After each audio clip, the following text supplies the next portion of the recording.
For now, let's quickly cut across to South Africa. Remember, there's a political crisis unfolding in the African country after Jacob Zuma stepped down as South Africa's president. Cyril Ramaphosa is being elected as his successor by Parliament.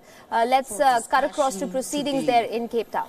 Members will be aware that these matters are discussed in the Program Committee, which met today and yesterday. Rather, the Chief Justice has convened the sitting today for the purposes of electing the President. In the light of this, I must accordingly order that we proceed with the business of the day as it appears on the order paper.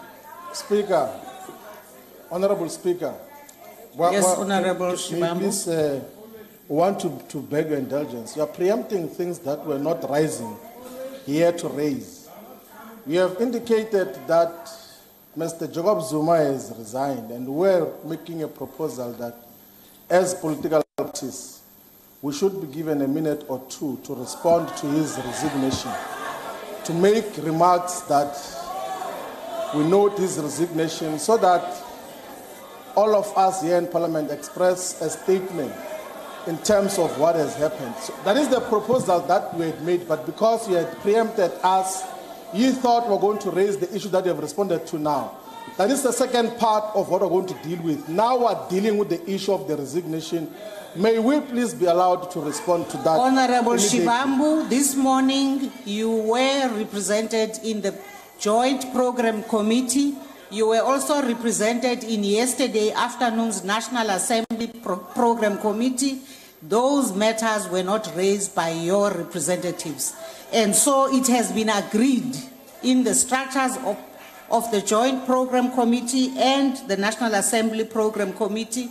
And today's business is about the election of the President. And therefore, honorable members, I now proceed. Speaker, when we raise our hands orderly, you don't recognize us. And the next thing, when we stand up to speak here, you're going to be complaining. We are raising our letter. Wait, Lindy, we know you are singing for Sapa. Wait, man. Please, Speaker. Honorable Malema. Ramaphosa has recognized you a long time ago. Don't worry. Speaker, we think that we are not in a correct position to elect the President because Constitutional Court has made certain findings against this Parliament. And therefore, an illegitimate Parliament which has violated the Constitution and did not execute its responsibilities cannot be the one that elects amongst itself a person who is accused of the same things, because when the Constitutional Court says we failed as Parliament to execute our responsibility, they include all of us here, and therefore no one should emerge from amongst us to stand for position of a president. We strongly feel that we must dissolve the 5th Parliament, then go to the elections. And if people are not scared, you are out of order. If people are not scared, let's go to the elections. I've already ruled. Let's not make some elite packed arrangement here. Honorable Malema, let the masses of South Africa choose their president, and not some elite which meets here Honorable and choose Malema, president amongst themselves. Honorable Malema, Speaker, take your seat. If you insist on proceeding with the election of the president, you are engaged in an unconstitutional process which will be later challenged. This ones was these ones. Honorable they were doing Malema, the same thing when we were telling them about Honorable Zuma. Malema, I've asked you again and again to take your seat. As I've said, Madam Speaker, that issue must be raised in the form of a properly constituted motion. And I'm not allowing members to abuse this sitting. I'm really pleading with you, Honorable Gadi, please take your seat. Madam Speaker, on a different matter, you will recall that the Chief Whip stood up and requested courtesy demands that each leader of a political party respond to the announcement that we have made of a resignation. Secondly, the resignation letter is not published in the ATC. We request at least it was not there in the morning. Can you read it for us, Madam Speaker? Because we don't trust that man at all. We can't even trust him in his grave, that one. So just read for us Honorable Kadi, the letter. Honorable Kadi, there's still going to be a debate.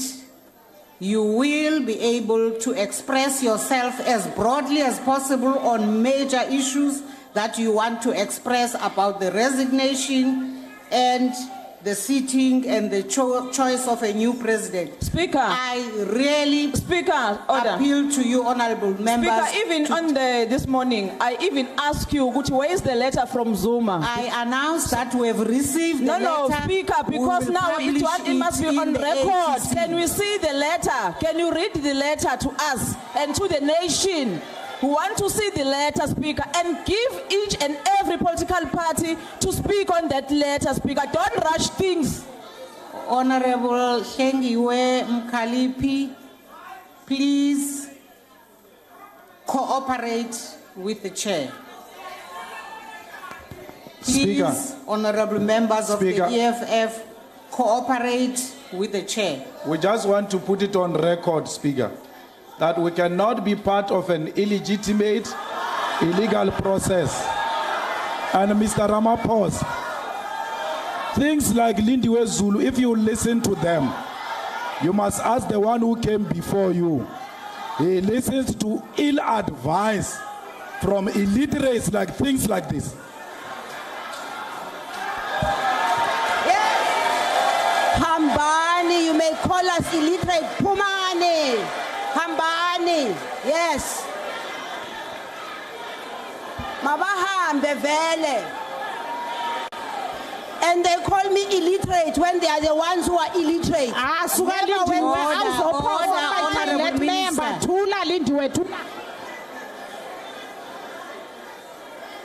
Bye, Ginger.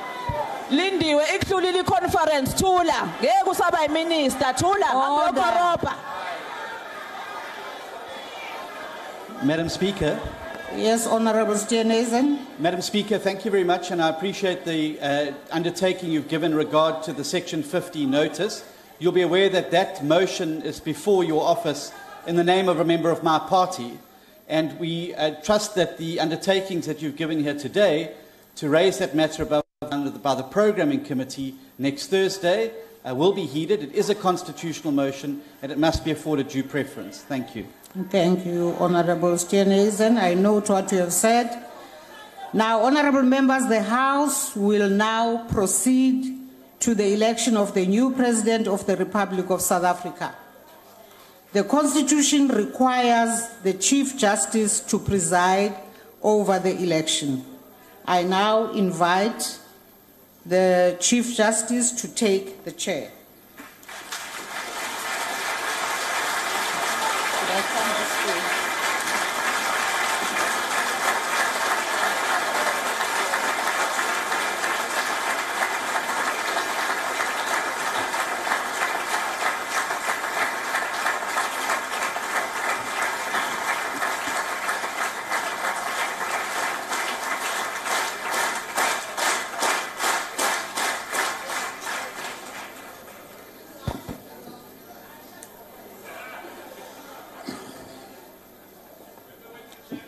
Thank you, Honorable Speaker. Let me begin by reiterating that the purpose of this sitting is to elect the President of the Republic of South Africa as envisaged by Section 86 of the Constitution. It is necessary to make sure that there is no lapse and that nobody is left with any doubt in relation to compliance with the prescripts of the Constitution, and I therefore begin by reading Section 86 of the Constitution.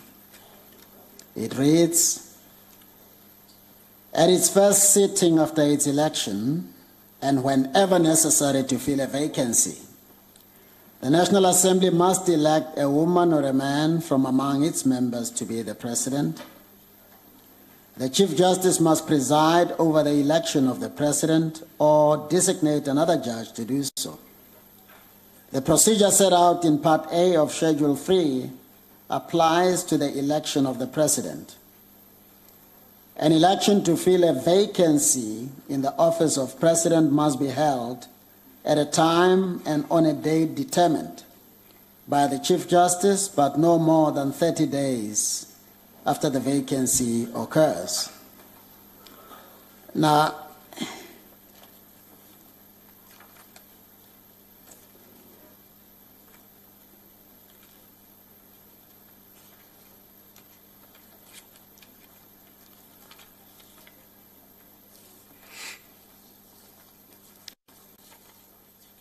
I suppose it's enough for me to give an assurance that I have seen the letter written by the President, duly signed,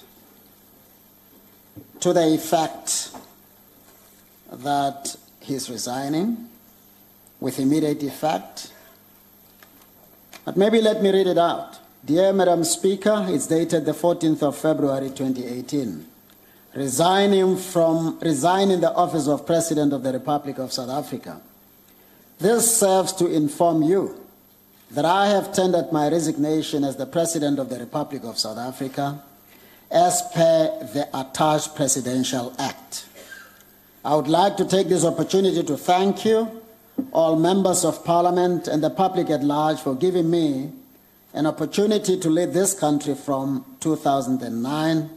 Yours sincerely, Mr. Jacob Zuma, President of the Republic of South Africa, and it is signed. And as for the Presidential Act, it's entitled Presidential Act number 24. I, Jacob Zuma, hereby resign as President of the Republic of South Africa with immediate effect. This decision will be communicated to the Speaker of the National Assembly. This decision is recorded in terms of Section 101, subsection 1 of the Constitution of the Republic of South Africa, 1996, given under my hand at Pretoria on this, the 14th day of February, 2018, President, and then it is signed. I also confirm that I received notification to this effect duly signed by the Speaker, and in response, I send a letter to her, a communication titled Election of the President of the Republic, and it reads, in order to fill a vacancy created by the resignation of President J.G. Zuma and acting in terms of Section 86(3) of the Constitution, I have determined that Thursday, 15 February 2018, and 1400 hours will be the date and time on which a new President of the Republic of South Africa will be elected. With kind regards, I've signed, Mogoeng, Chief Justice of the Republic of South Africa. That then confirms that there is indeed a vacancy as envisaged by the Constitution, that the existence of the vacancy was communicated to me, and that in response and in compliance with Section 86, I determined the date and the time at which that is to be done. The election of the president is to be done. I have to announce that I've caused rules that will govern today's proceedings to be distributed to members of this House by placing copies on the seats. And those are the rules contemplated by the Constitution in Schedule 3, Item 9. I also announced that I have appointed the following persons to be returning officers to assist me in these proceedings. Ms. P.N. Chawa as returning officer, and as assistant returning officers, Mr. M. Kaso, Dr. N. Ishmael, Mr. C.V. Matlangu, Ms. R. Mutlomi, Mr. M. Plakis, Ms. T. Lyons, Mr. J. M. Manyange, Mr. V.P. Ngalega, Mr. T. Nache, Mr. Tibello Malieme, Mr. F.J. Basson, Ms. A.A. Kirsten, Mr. P. Handik, Mr. G. Matakani, Mr. M.J. Doti, Ms. R. Tinder, Ms. N. Manjesi, and Ms. N. Mongo. They have taken the oath or affirmation of office before me a little while ago. The meeting will now proceed to the election of the President of the Republic of South Africa. Before I call for nominations, I have to remind members that in terms of the Constitution, each nomination must be submitted on the prescribed form and duly seconded. Furthermore, I have to draw the attention of members, especially to item 4 of Part A of Schedule 3 to the Constitution, in terms of which there may be no debate. There will now be an opportunity for the nomination of candidates for election as President of the Republic of South Africa. Are there nominations?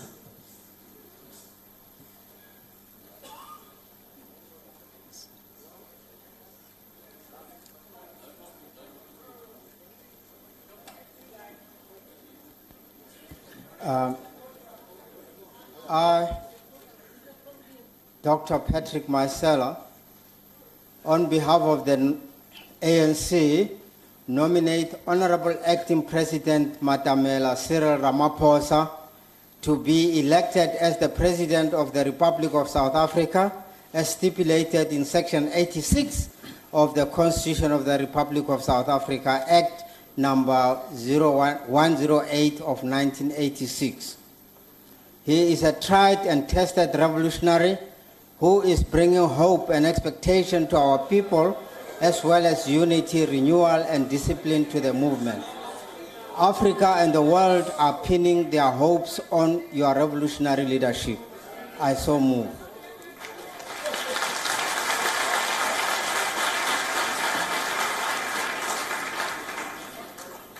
The Honorable Ramaphosa has been nominated. Is the nomination seconded?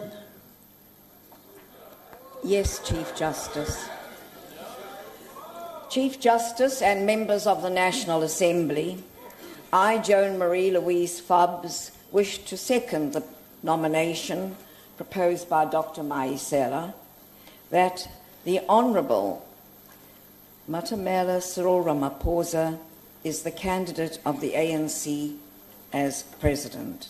Acting President Ramaphosa is a revolutionary cadre who has served the people of South Africa all his life as a student, activist, when studying law, and a principled community leader and unionist.